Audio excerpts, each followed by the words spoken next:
Salam sejahtera, selamat pagi saudara. Puji Tuhan, pagi ini kita dapat berjumpa kembali di doa pagi GPD Budi Mulia.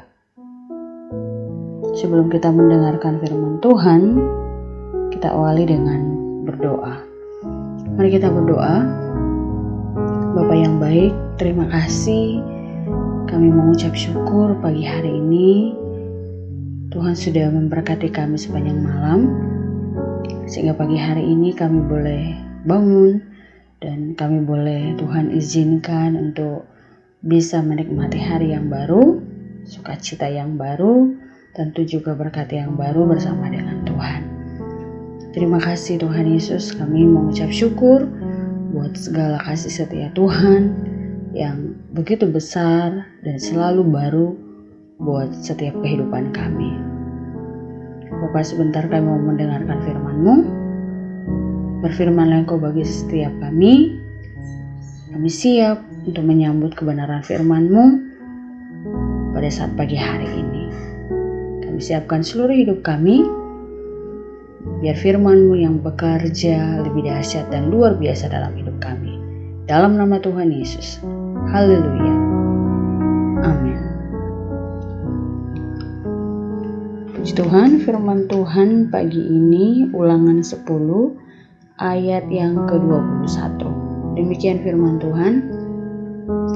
Dialah pokok puji-pujianmu dan dialah Allahmu yang telah melakukan di antaramu perbuatan-perbuatan yang besar dan dahsyat yang telah kau lihat dengan matamu sendiri.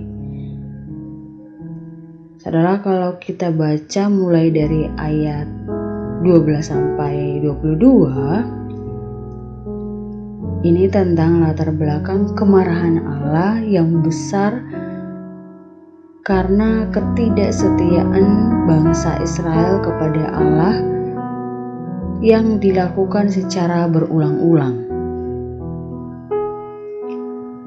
Semua kasih Allah dibalas dengan pengkhianatan, saudara. Mereka membuat Allah yang lain menurut pikiran mereka sendiri. Mereka membuat Tuhan yang baru yang mereka sembah dengan beria-ria, yaitu patung lembu emas. Saudara, di ayat yang ke-21 yang menjadi ayat pokok kita hari ini, Musa mengingatkan kepada bangsa Israel supaya mereka menyembah Allah yang sudah melakukan banyak perkara-perkara besar dalam kehidupan bangsa Israel. Dan hanya Allah saja yang berhak menerima korban syukur mereka dan tentu menjadi pokok puji-pujian mereka. Saudara, ketika Tuhan menolong dan terus mengasihi bangsa Israel, Tuhan tidak meminta banyak hal untuk mereka lakukan. Tapi Tuhan hanya meminta agar mereka takut akan Dia, memuji dan beribadah kepadanya, saudara. Nah, tentu hal ini bukanlah suatu perintah yang berat, karena mengingat bangsa Israel justru melakukan banyak hal untuk berhala-berhala yang membuat mereka beralih dari Tuhan. Nah, jadi ketika Tuhan meminta untuk mereka takut akan Dia, tujuannya adalah untuk kebaikan mereka sendiri, agar mereka menikmati berkat-berkat Tuhan yang Tuhan siapkan untuk mereka, saudara. Nah, Israel juga harus menyadari bahwa bukan karena kebaikan mereka, tetapi karena kasih Tuhan kepada nenek moyangnya, sehingga mereka terpilih menjadi umat pilihannya. Ia tetap mengasihi mereka, bahkan kalau kita baca firman Tuhan di Perjanjian Lama, saudara, di Kejadian, bahkan membuat jumlah mereka sangat banyak meski mereka selalu mengeraskan hati melawan Tuhan. Jadi sangat wajar Tuhan meminta mereka menyunat hati. Nah, ini merupakan simbol dari menjauhkan segala kekerasan hati yang dapat mencegah hatinya untuk mengasihi Allah dengan sungguh-sungguh, saudara. Nah, bangsa Israel harus belajar menjaga hati dalam kekudusan dan melembutkannya untuk dapat mendengar serta mentaati firman Tuhan. Nah, saudara, Tuhan tidak menuntut banyak hal dari setiap kita umatnya. Tapi kita hanya diminta untuk takut dan taat kepadanya, saudara. Nah, hal ini semestinya tidak memberatkan kita, karena Allah pun sudah lebih dulu memberikan kasih-Nya yang teramat besar buat kita. Nah, semestinya justru membuat kita merasa damai dalam menjalani kehidupan kita, saudara. Saudara, ingatan kita akan kasih setia Tuhan dalam hidup kita membuat kita terus berjuang untuk memuliakan Tuhan di sepanjang kehidupan kita. Kalau kita baca firman Tuhan dalam Mazmur pasal yang ke-128 ayat yang pertama, sana firman Tuhan berkata, "Berbahagialah setiap orang yang takut akan Tuhan, yang hidup menurut jalan yang ditunjukkannya." Nah, saudara, sangat penting bagi kita untuk menjaga hubungan kita atau keintiman kita dengan Tuhan.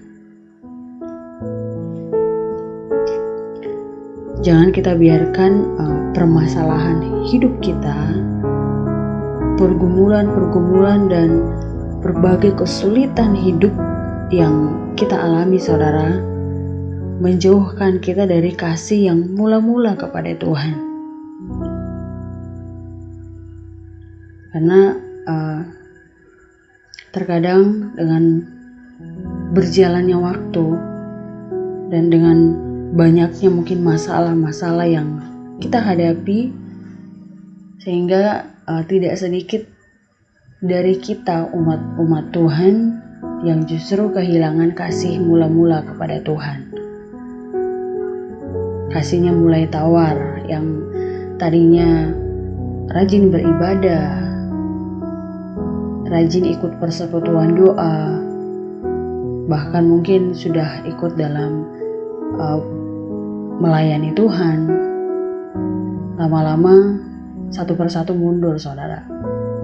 Mulai absen gereja, yang mungkin tadinya dalam sebulan tidak pernah absen, ini mulai absen satu kali dalam sebulan, lama-lama 2 kali, lama-lama malah tidak pernah bergereja. Nah, saudara, ini tanda bahwa sudah kehilangan kasihnya kepada Tuhan. Kiranya kita bisa terus sebagai umat-umat Tuhan tetap mengasihi Tuhan dengan segenap hati kita, karena sudah banyak hal yang juga kita alami, pertolongan Tuhan yang Tuhan nyatakan buat hidup kita. Jadi sekalipun mungkin kita mengalami banyak masalah, mari kita mengingat kebaikan Tuhan yang Tuhan juga sudah pernah lakukan buat kita. Jadi mari kita mengingat apa yang telah Tuhan perbuat bagi kita dari dahulu sampai hari ini, saudara. Dan percayalah bahwa Ia akan terus memberkati dan mengasihi kita. Jadi jangan pernah berpikir untuk meninggalkan Tuhan, karena percayalah hidup kita tidak akan semakin lebih baik. Di saat kita punya masalah terus kita pergi meninggalkan Tuhan, bukan berarti kita malah membuat hidup kita akan malah semakin lebih bahagia. Tidak, saudara. Karena dimanapun kita berada selama kita masih di dunia ini, masalah itu akan tetap ada. Jadi semakin tentunya harusnya sebagai orang percaya yang sudah melihat pertolongan Tuhan, yang sudah pernah merasakan pertolongan Tuhan, harusnya sadar bahwa di saat kita semakin banyak masalah, ya kita hanya bisa lari kepada Yesus saja, saudara. Karena pertolongan yang tepat, pertolongan yang pasti, yang memberikan jalan keluar yang pasti adalah hanya Tuhan, saudara. Tidak ada yang bisa menolong kita.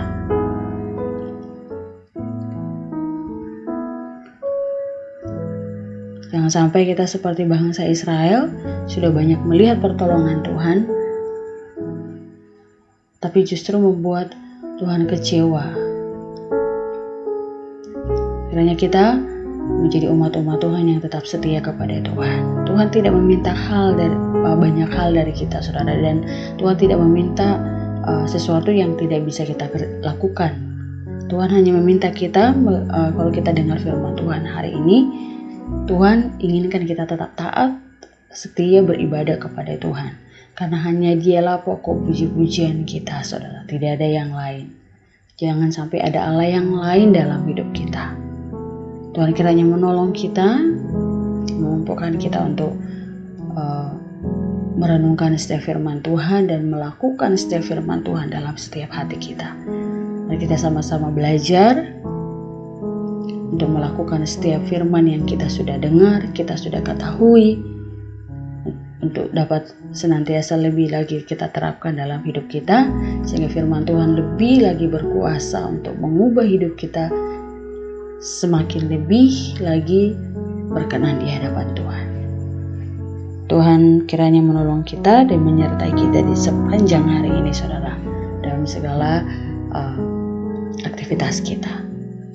Mari kita berdoa. Bapa yang baik, kami mengucap syukur, terima kasih buat firman-Mu yang mengingatkan kami untuk kami tetap setia kepada Tuhan, dan biarlah firman-Mu terus yang akan memerdekakan hidup kami, agar hidup kami semakin indah dan semakin lebih lagi berkenan di hadapan Tuhan. Tuhan jamah setiap kami umat-umat-Mu, sehingga tidak satupun di antara kami yang justru mundur, bahkan kehilangan kasih mula-mula kepada Tuhan, karena persoalan, karena masalah yang mungkin sedang dihadapi oleh umat-umat-Mu. Tapi Tuhan, tolong kami supaya iman kami tetap teguh kepadamu dan pengharapan kami tetap hanya kepada Tuhan. Terima kasih Tuhan Yesus. Jamah setiap umat-umat-Mu yang mungkin sudah mengalami tawar hati dalam pengiringan akan Tuhan. Biar firman-Mu yang mereka sudah pernah dengar itu terus bertumbuh, sehingga membuat mereka mengalami kemenangan di dalam Engkau. Terima kasih Tuhan Yesus, berkati aktivitas kami di sepanjang hari ini. Engkau yang menjadi penolong dalam hidup kami, sehingga apa yang kami mau lakukan hari ini, Tuhan, boleh berhasil dan mendatangkan sukacita bagi kami, dan kemuliaan hanya bagi nama Tuhan saja. Terpujilah Tuhan, kami mengucap syukur, kami menyerahkan roh jiwa tubuh kami dalam pimpinan-Mu. Kami percaya penyertaan Tuhan menjadi bagian kami, penyertaan Tuhan nyata bagi kami, sehingga kami menjadi orang-orang yang selalu berbeda dari orang yang belum mengenal Tuhan. Ada berkat Tuhan, ada perlindungan Tuhan menjadi bagian kami. Yang menjadi doa kami mengucap syukur, kami perlaskan semuanya di dalam nama Tuhan Yesus Kristus. Haleluya. Amin.